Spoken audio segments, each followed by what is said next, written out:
आतंकवादी को मोदी कड़ा चेतावनी कहले आतंकवादी को माटी मिसेबार समय आसीगला। मोदी चेतावनी कल्पना ठारू बड़दंड देबू आतंकी अंटा भांगीदेबू। पंचायती राज दिवस अवसर में बिहार में आयोजित कार्यक्रम रे प्रधानमंत्री मोदी सामिल होइछन्ते। कार्यक्रम रे भाषण देवा अवसर में मोदी आतंकवादी को कड़ा चेतावनी देइछन्ते। मोदी आहुरे मध्य कहिछन्ते समय आसीगला आतंकवादी को माटी मिसाइबार। कल्पना ठारू बड़दंड दियाजिब। आतंकवादी अंडा आमे भांगीदेबू।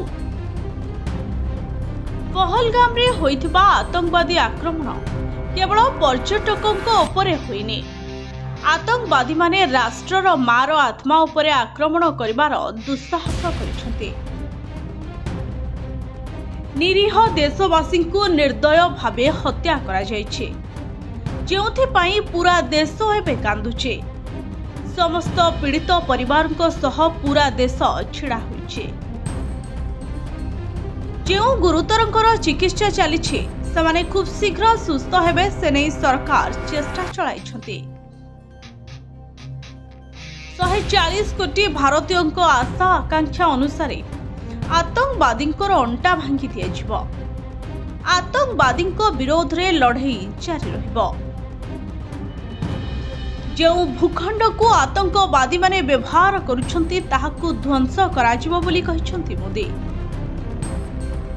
22 एप्रिल ले पहलगाम आतंकवादी आक्रमण परे प्रथम थर पाई मोदी ए संपर्क में प्रतिक्रिया रखिछन्ति।